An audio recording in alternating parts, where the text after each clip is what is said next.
Hello guys welcome to my channel. अनि आजको भिडियोमा चाहिँ मैले तपाईँहरूको लागि निफो भन्ने कम्पनीको एउटा ट्राइपोडको अनबक्सिङ ल्याइसकेको छु। यो चाहिँ ठुलोवाला ट्राइपोड होइन, यो 2 स्टेपवाला मात्रै ट्राइपोड हो। यहाँ हेर्न सक्नुहुन्छ, धेरै ठुलोवाला होइन, नर्मल। यो चाहिँ एक्सटेन्ड गर भने चाहिँ लगभग 3-3.5 फुटको हुन्छ भने एक्सटेन्ड नगर्दा चाहिँ 1.3 फुट जति हुन्छ यसको लेन्थ चाहिँ होइन। अनि त्यसपछि ढिलो नगरी यसलाई अनबक्सिङ गरिदिइहालौँ। यो चाहिँ मैले अफलाइनमै किनेको थिएँ होइन, 1700 जति परेको थियो। अनि यसमा चाहिँ एउटा त्यो पनि आउँछ, के अरे मोबाइल अड्काउनु त पऱ्यो नि त होइन, क्यामेरा अड्काउनु त क्यामेरा छैन नि त।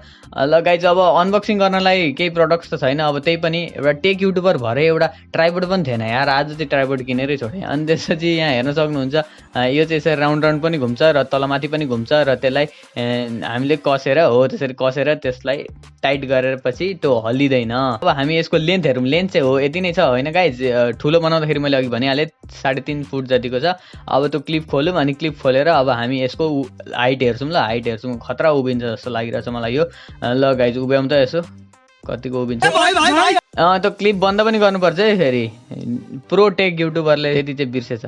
अनि गाइज यो मोबाइलको त्यो लगाऊँ होइन, टक्क लगाएपछि अनि त्यसपछि हाम्रो यस्तो प्रकारको देखिन्छ हाम्रो ट्राइपोड। अनि त्यसपछि यसरी यसरी घुमाउन मिलो, यसरी घुमाउन मिलो, टक्क सबै स्टाइलले घुमाउन मिल्छ होइन। अनि त्यसपछि यसको खुट्टाको कुरा गर्नुपर्दा चाहिँ गाइज यसको खुट्टा चाहिँ बबाल छ है फेरि। त्यो भित्र बल बेरिङवाला खुट्टा छ कि, अनि त्यसपछि जस्तो पनि ठाउँमा राख्दाखेरि हुन्छ। र यसमा एउटा दामी इन्स्ट्रुमेन्ट पनि छ, त्यहाँनिर एउटा त्यो ग्रिन कलरको देख्दै हुन्छ नि, त्यसको बिचमा एउटा रेड सर्कल छ, त्यो बिचमा त्यो बबल छ भने हाम्रो 90 डिग्रीमा ठ्याक्क उभिएको छ भन्ने हुन्छ। र अब हामीले यसलाई टिकटक पनि बनाउन मिल्यो यसरी राखेर होइन, भर्टिकली र यसरी होरिजेन्टली राखेर युट्युब भिडियो पनि बनाउन मिलो। र यसमा मुनि एउटा हुक पनि दिएको छ, त्यहाँनिर चाहिँ हामीले वेट राखेर ट्राइपोडलाई स्टेबल बनाउन सकिन्छ। ल एउटा डेमो दिइहालौँ न त, डेमो। ल एउटा फोनको अनबक्सिङ गर्नु पऱ्यो भने यसरी राखो, टक्क गर होइन, अनि यसो देखायो मजाले। अनि त्यसपछि फिचर्सहरू भन अनि त्यसरी किरालाई भगायो। ल गाइज मेरो च्यानललाई सब्सक्राइब गर्न सक्नुहुन्छ, गर्नुभएको छैन भने। Okay guys, by by.